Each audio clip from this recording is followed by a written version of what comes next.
जितना नाम से सिंपल ये फिल्म दिख रही है उतनी है नहीं। इस फिल्म का नाम ही बस क्लीन है, बाकी मारधाड़ इसमें कमाल की होने वाली है। Hollywood silver screen presenting clean. इस फिल्म की शुरुआत में हमें एक गार्बेज मैन को दिखाया जाता है जिसका नाम क्लीन है। वो रोज कॉलोनियों से कचरा उठाता है, साथ ही में वो कचरे में से अपने लिए कुछ काम की चीजें चुन लेता है जिससे वो इन चीजों को रिपेयर करके आगे बेच सके। यही उसकी रोज की जिंदगी है, जिसमें वो रोज रात को कचरा उठाता है और दिन में पॉन शॉप जाकर सामान बेचता है। लेकिन क्लीन का एक टेरेबल पॉइंट भी रहा है जिसमें उसे नाइटमेयर्स आते हैं जिनमें खूब सारा ब्लड और वायलेंस दिखाया जाता है। इन्हीं नाइटमेयर्स को देखने के बाद हमें पता चलता है कि क्लीन की बेटी की मौत हो गई थी जिसका जिम्मेदार वो खुद को मानता है और इसी वजह से क्लीन की पत्नी ने उससे तलाक ले लिया था और इन्हीं बुरी यादों की वजह से उसे बार बार नाइटमेयर्स आते हैं जिन्हें दूर करने के लिए क्लीन ने एक ग्रुप को भी ज्वाइन कर रखा है। उसमें ट्रॉमेटिक पर्सन को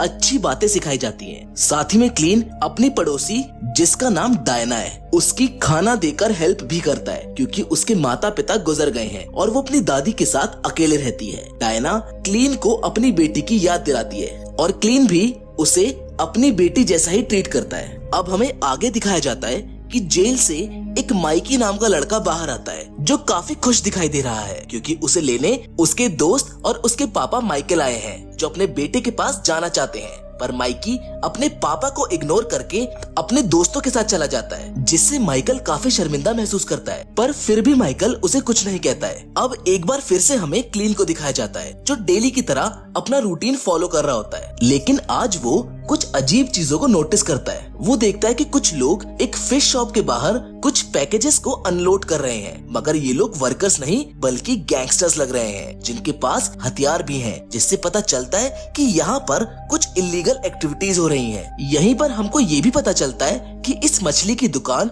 और इन लोगों का मालिक माइकल है जो आज अपने बेटे को लेने गया था। माइकल एक ड्रग स्मगलर है जो चीन से माल स्मगल करता है। क्लीन माइकल को देखकर इग्नोर कर देता है क्योंकि इन गलियों में ये क्राइम होना बहुत आम बात है। जिसके बाद क्लीन अपना काम खत्म करके अपने घर लौट आता है, मगर जब वो सोने लगता है तो उसे फिर से वही नाइटमेयर्स परेशान करने लगते हैं। ये देखकर वो रोने लगता है क्योंकि इस मेंटल टॉर्चर ने उसका जीना हराम कर दिया है। उधर एक बार फिर से हम माइकल को देखते हैं जो अपनी फिश शॉप के अंदर है, जो महज एक दिखावा है क्योंकि रियल में वो फिश डिलीवरी के बहाने उनके अंदर ड्रग्स की सप्लाई कर रहा है। लेकिन आज माइकल खुश नहीं है क्योंकि इस बार माल बहुत कम आया है, मतलब उसके सप्लायर ने अपना एग्रीमेंट तोड़ा है। जिसके नेक्स्ट डे क्लीन को एक राइड के दौरान डायना नजर आती है जो पैदल स्कूल जा रही है। क्लीन उससे पैदल जाने का कारण पूछता है जिस पर डायना बोलती है कि उसकी स्कूल बस ने इस एरिया में आना बंद कर दिया है और उसकी दादी की गाड़ी भी खराब हो गई है, इसीलिए अब से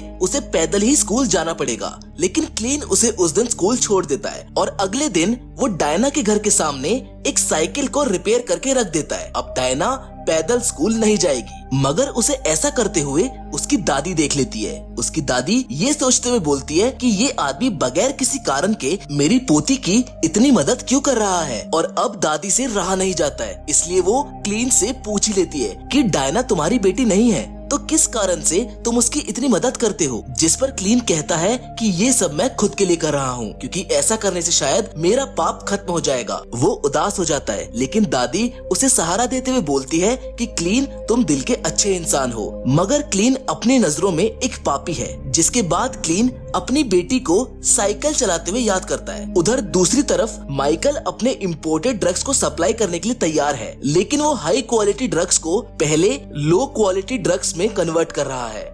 अगले दिन माइकल के स्टोर में फिर से चीन से माल आता है और इंस्पेक्शन करने पर उसे पता चलता है कि इस बार भी उसके चाइनीज डीलर ने अपना एग्रीमेंट तोड़ा है, जिसकी वजह से वो आग बबूला हो जाता है और चाइनीज कुरियर वाले को हैमर से पीट पीट कर मार डालता है। जहां हमें पता चलता है कि माइकल कोई छोटा मोटा ड्रग डीलर नहीं है, वो एक बहुत बड़ा आदमी है क्योंकि उसने दिन दहाड़े इतनी जनता के सामने एक आदमी को बहुत बुरी तरीके से मार दिया था, मगर किसी ने भी पुलिस को कॉल नहीं किया और ना ही किसी ने उसे रोका। मतलब उसकी यहाँ पर काफी धौंस जमी हुई है। पर उसका बेटा उसकी क्रूरता को देखकर काफी डरा हुआ लग रहा है। उसके बेटे की नजर में उसके पिता माइकल कोई इंसान नहीं बल्कि हैवान है, इसलिए माइकल ठान लेता है कि वो अपने पापा को कभी भी गुस्सा नहीं दिलाएगा। अब एक बार फिर से रात होते ही हम क्लीन को अपना काम करते हुए देखते हैं। वो माइकल के घर के बाहर होता है जहाँ के कचरे से उसे बहुत बेकार बदबू आ रही होती है और ये बदबू उसी डेड बॉडी की होती है। पर क्लीन इस पर कुछ ज्यादा ध्यान ना देते हुए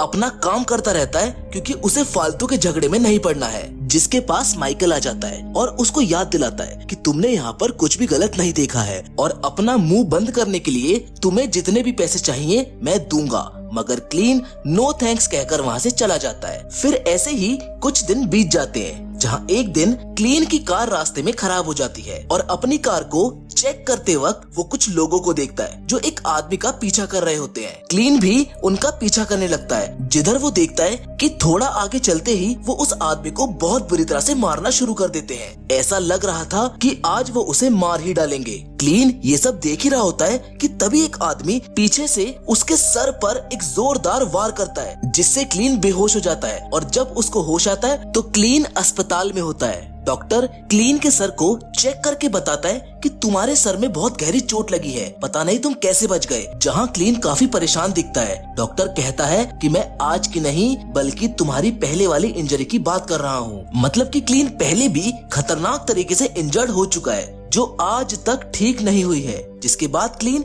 अपने गार्बेज डीलर के पास जाता है ताकि वो काम पर जा सके, मगर डीलर कहता है कि तुम बहुत घायल हो और अगर गलती से तुमने किसी का एक्सीडेंट कर दिया तो उसका पूरा इल्जाम मेरे ऊपर आ जाएगा। इस कारण से क्लीन को 2 हफ्ते की छुट्टी लेनी पड़ती है। लेकिन अगले दिन जब क्लीन कहीं जा रहा होता है तब उसे डायना नजर आती है जो कुछ आवारा लड़कों के साथ खड़ी होती है, जिसे देखकर क्लीन को डायना की टेंशन होने लगती है। इसलिए क्लीन डायना को कहता है कि तुम्हें ऐसे लोगों के साथ नहीं रहना चाहिए, जाओ घर चली जाओ। मगर डायना एक टीनेजर है जो मुश्किल समय से गुजर रही है, इसलिए वो बोलती है कि तुम मेरे पापा नहीं हो और बिना बात के मुझे ऑर्डर देना बंद करो। जिसे सुनकर क्लीन को काफी दुख होता है और वो शर्मिंदा महसूस करने लगता है। लेकिन तभी उन आवारा लड़कों में से एक लड़का गालियां देते हुए क्लीन से कहता है कि अंकल ये हमारी आइटम है, तू चल निकल यहाँ से। जिसे सुनकर अब डायना भी घबरा जाती है और वो जल्दी से क्लीन के साथ घर की तरफ निकल जाती है। जिधर दूसरी तरफ माइकी और माइकल का झगड़ा हो रहा होता है, क्योंकि माइकी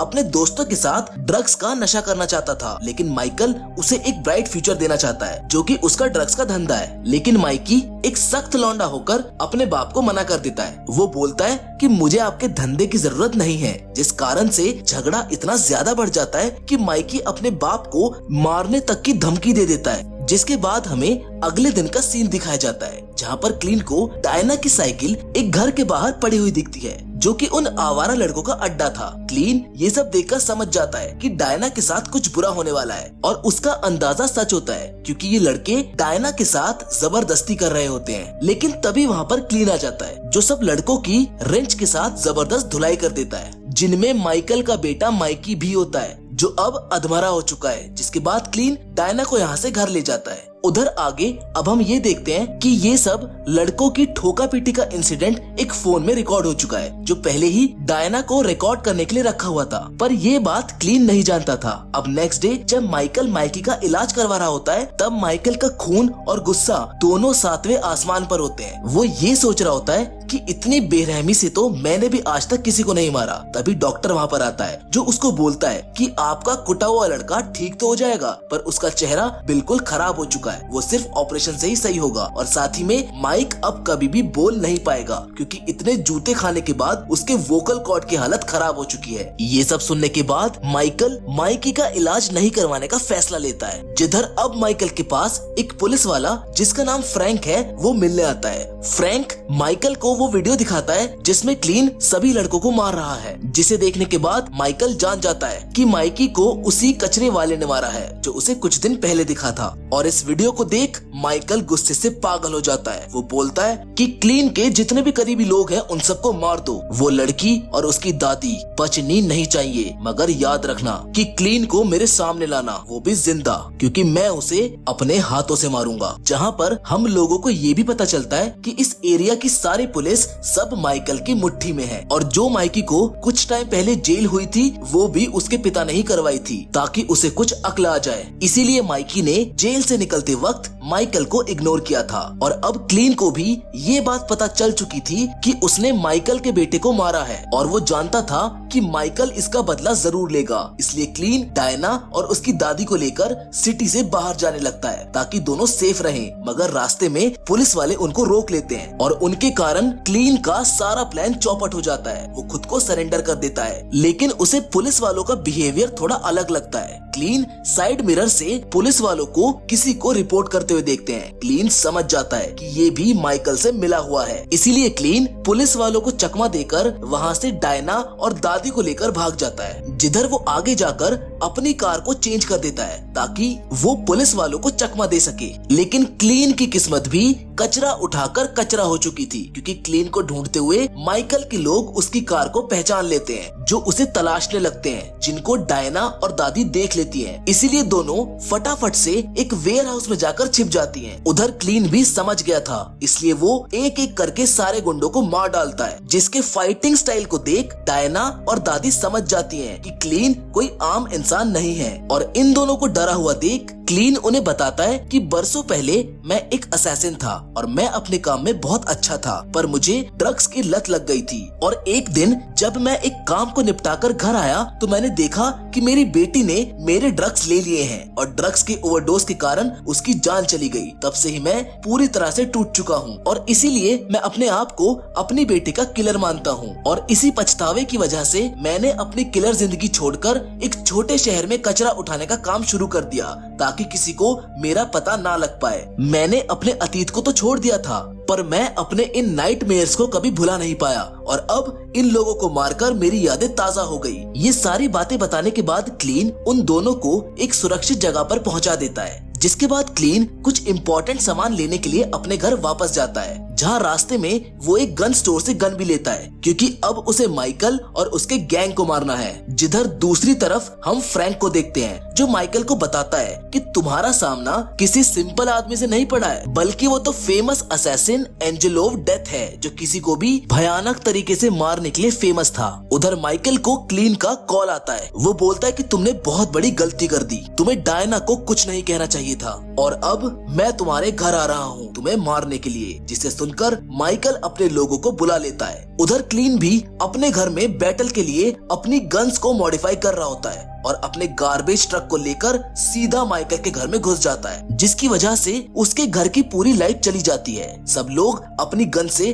अब अंधाधुंध फायर करने लगते हैं, मगर क्लीन एक बेस्ट असैसिन है जो लाइट ना होने का बहुत अच्छा फायदा उठाता है। वो माइकल के हर एक आदमी को चुन चुन के मारता है, पर माइकल अभी भी उससे दूर है, क्योंकि माइकल क्लीन से डरकर एक अलमारी में छिप जाता है और मौका पाते ही वो क्लीन पर गन से हमला कर देता है। पर क्लीन के लिए माइकल के उस हमले से बचना मानो बाएं हाथ का खेल था, इसलिए वो उल्टा माइकल को चकमा देकर उस पर हमला कर देता है। और अब इन दोनों में धमाकेदार फाइट होने लगती है और सबकी आशाओं के विपरीत माइकल क्लीन पर भारी पड़ने लगता है। वो क्लीन को फर्श पर गिरा देता है, पर उसी समय क्लीन को अपनी बेटी की याद आने लगती है और उसमें हजारों मीलों की गति से खून दौड़ने लगता है और मौका पाते ही वो माइकल की ताबड़तोड़ धुलाई कर देता है। वो उसे मारने ही वाला होता है कि तभी वहाँ पर माइकी आ जाता है, जो क्लीन को गन पॉइंट पर ले लेता है, जिसे देखकर माइकल बहुत खुश होता है। वो सोचता है कि आखिर उसका बेटा उसे बचाने आ ही गया, पर माइकी तो उल्टा अपने बाप को ही मार देता है, क्योंकि उसने उसका ऑपरेशन नहीं कराया था